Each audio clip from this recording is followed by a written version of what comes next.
Howrah Bandel local 9:50 পাক্কা 7 নম্বর থেকে ছাড়ল। Pandua local ও মেমারি লোকালে আপনারা চন্দননগর চলে যেতে পারেন। হাওড়া ব্যান্ডেল রেলপথে চন্দননগর হচ্ছে 13তম রেল স্টেশন। রেলপথে হাওড়া থেকে দূরত্ব 32.6 কিলোমিটার। চন্দননগর নামটি সম্ভবত চন্দননগর নাম থেকে এসেছে। কেউ কেউ বলেন যে গঙ্গা নদী এখানকার চন্দ্রাকার বলে প্রথমে চন্দননগর এবং তার থেকে চন্দননগর হয়েছে। আবার অনেকের মতে একসময় এখানে চন্দন কাঠের বড় বাণিজ্য কেন্দ্র ছিল, তাই থেকে চন্দননগর নামটি উদ্ভব। এক সময় শহরটি ফরাসিদের অধিকারে থাকার জন্য নাম হয় ফরাসডাঙ্গা। বিপ্রদাস পিপ্লাই রচিত মনসমঙ্গল কাব্যে চন্দননগরের উল্লেখ নেই, তবে চন্দননগরের অন্তর্গত বড় উল্লেখ আছে। আমাদের ট্রেন চন্দননগরে 3 নম্বর প্ল্যাটফর্মে দিয়েছে। আমি 3 নম্বর থেকে আপনাদের 1 নম্বরে নিয়ে যাব। এবারে আপনাদের যে ট্রেনে এসেছিলাম সেই ট্রেন চলে যাচ্ছে ব্যান্ডেলের উদ্দেশ্যে।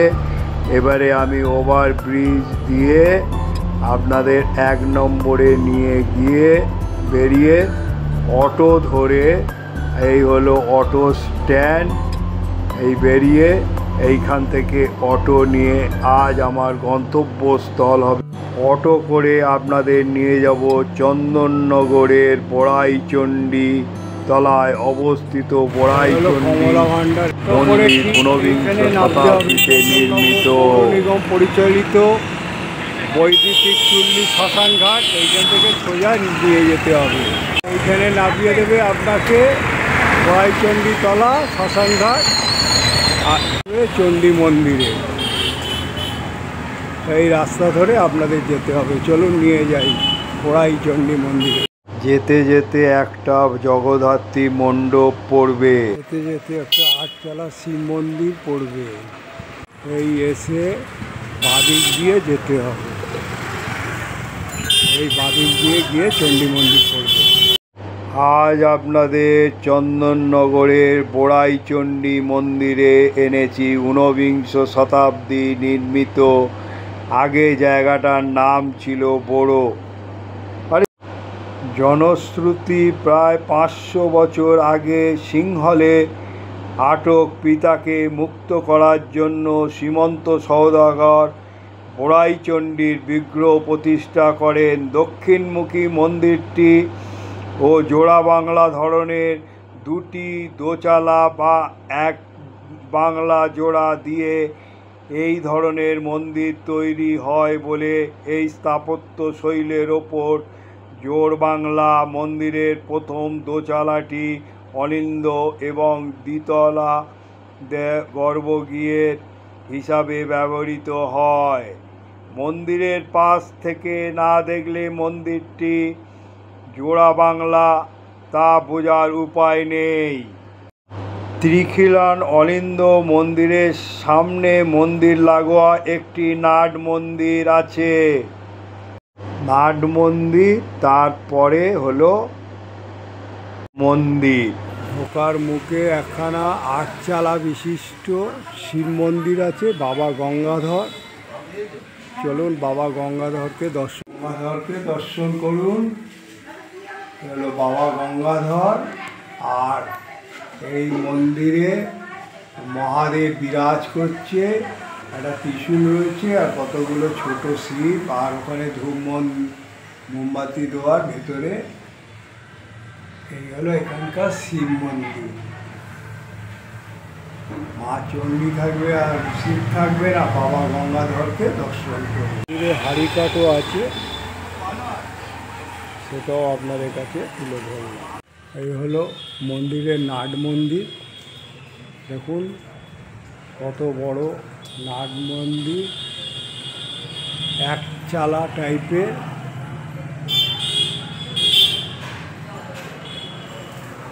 আর এই সব পিলারগুলো দেখুন কত বড় বড় সব পিলার দিয়ে এগুলো রক্ষণাবেক্ষণ করা হয়েছে, সংস্কার করা হয়েছে। এখন টাইলস লাগানো হয়েছে। এই শ্রী শ্রী বড়াই চণ্ডী মন্দির, বড়াই চণ্ডী তলা, চন্দননগর আপনাদের এনেছি। আগেকার দিনে যেরকম টালি দিয়ে করতো, পরিকাঠ দিয়ে করা আছে, সেটাও আপনাদের তুলে ধরলাম। 500 বছর আগে সিংহলে আটক পিতাকে মুক্ত করার জন্য শ্রীমন্ত সওদাগর বড়াই চণ্ডীর বিগ্রহ প্রতিষ্ঠা করেন। দক্ষিণমুখী এই মন্দিরটি জোড়বাংলা ধরনের, দুটি দোচালা বা এক বাংলা জোড়া দিয়ে এই ধরনের মন্দির তৈরি হয় বলে এই স্থাপত্য শৈলীর ওপর নাম জোড়বাংলা। এই হলো জোড়বাংলা।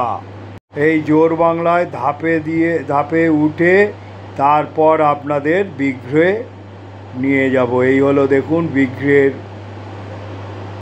ত্রিখিলান অলিন্দ, দেখুন মন্দিরের সামনে, মন্দির লাগোয়া আর একটি নাট মন্দির।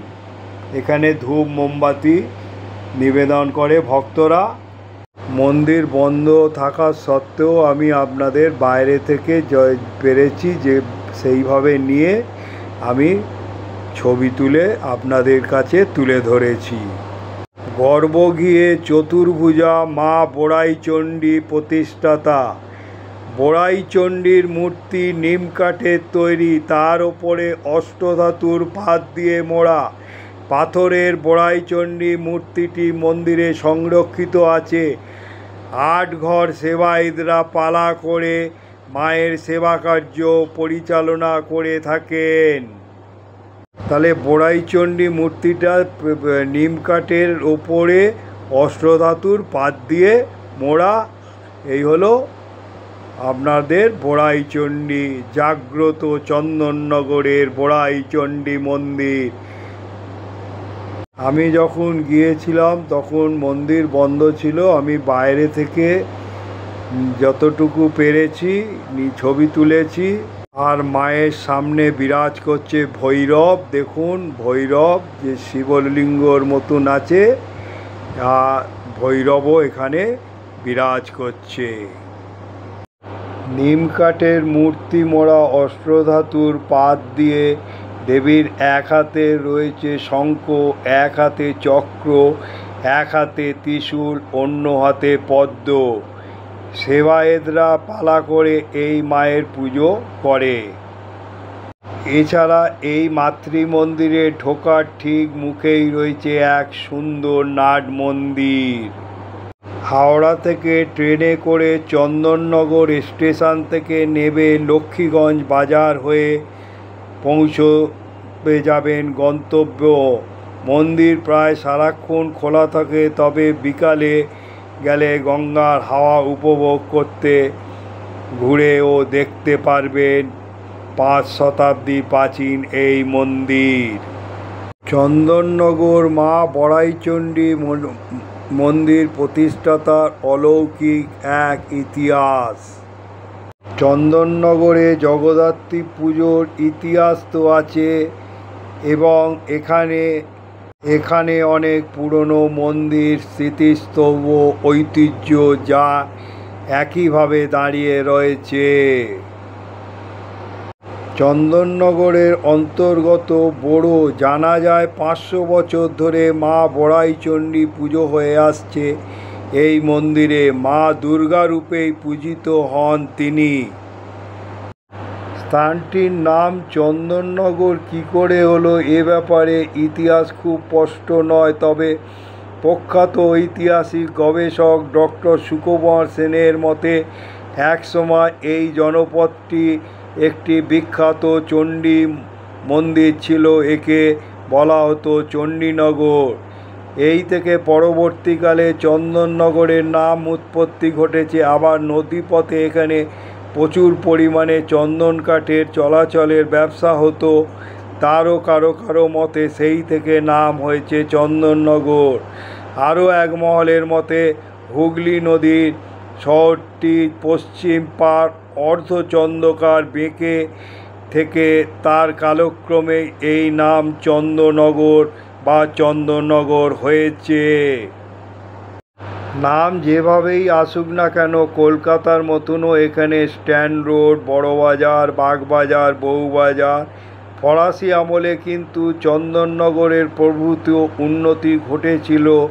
শিক্ষা সংস্থান, রাস্তাঘাট, বাগ বগিচা, পার্ক স্ট্যান্ড এবং ফরাসি স্থাপত্য, অট্টালিকা ও উন্নত জল নিকাশ ব্যবস্থা, সর্বত্রই ফরাসি সৌন্দর্যবোধ আর কারিগরি দক্ষতার পরিচয় পাওয়া যায়। বড় উৎসব বলতে চৈত্র মাসে নীল পুজো, চড়ক, এছাড়া দুর্গা পুজোর 4 দিন ধুমধাম করে পুজো হয়। দুর্গা পুজোর সময় মা দুর্গা রূপে পূজিত হন।